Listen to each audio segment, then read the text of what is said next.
Madame la Présidente, tout à travers le Canada, les droits des francophones sont menacés. Le gouvernement conservateur de Doug Ford en Ontario a annulé un projet pour une université francophone. Même au Québec, Denis Bombardier est en train de nier l'existence des francophones en Ontario et au Manitoba. C'est honteux.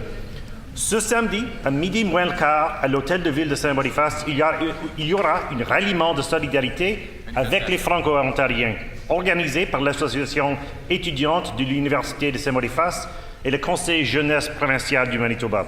Est-ce que le Premier ministre va nous joindre pour célébrer les francophones au Manitoba et en Ontario et pour condamner les actions du gouvernement conservateur en Ontario? The Honourable First Minister. J'ai commencé à étudier français quand j'avais 50 ans à l'école Saint-Boniface, au collège Saint-Boniface. J'ai beaucoup d'affection pour l'institution. Madam Speaker, our government, more importantly, is committed to the goals and values of serving our Francophone residents. Will continue to be so. And if the member wishes to ask questions of Doug Ford, then he should have run for a seat in the Ontario legislature.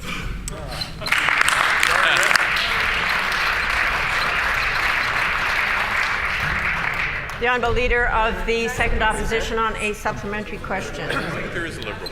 Merci, Madame la Présidente. Le gouvernement Pallister est en train d'aller déroder les droits des francophones ici au Manitoba sans consultation. La question de provision de services en français n'est pas une question de duplication. D'avoir des services d'éducation et de santé, c'est une question de droit et de nécessité.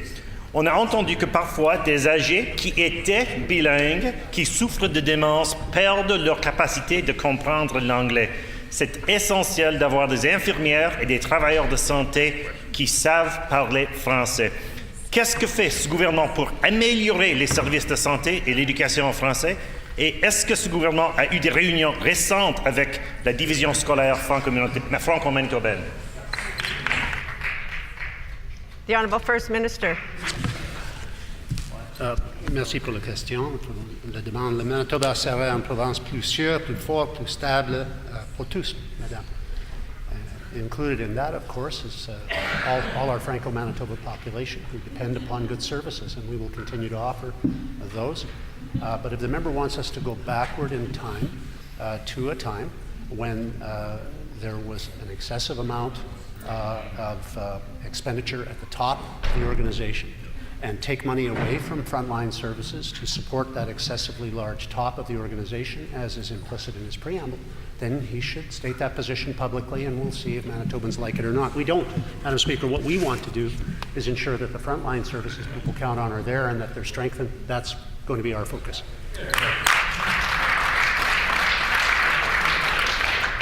The Honourable Leader of the Second Opposition on a final supplementary. Madame la Présidente, ce gouvernement est en train de remplacer des traducteurs de français à temps plein avec des gens qui travaillent à temps partiel. C'est une fausse économie.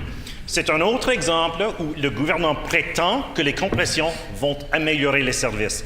Quelques individus sont virés, d'autres sont embauchés à contrat. Avec les conservateurs, c'est toujours quelqu'un d'autre en paie le prix.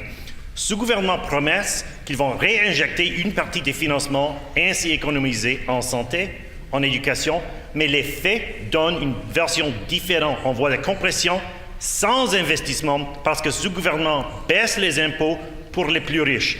Pourquoi devrions-nous croire que le gouvernement Pallister va réinvestir quand ils ont manqué déjà tellement de promesses? The Honourable First Minister. For the first time in the history of the province, we have each department submitting plans for bilingual services, Madam Speaker, to coordinate them, and that is evidence, I think, of our commitment to build on those services. We understand that the Francophone community is both a strong community and a vibrant one, and their history, of course, is closely connected to the history of our entire province, and so we are dedicated to making sure that services are there and that they are improved. We've amended the Francophone Community Enhancement Support Act. That's a significant commitment. We have expanded our bilingual capacity in government to 805 positions last year versus 744 positions when the NDP left government.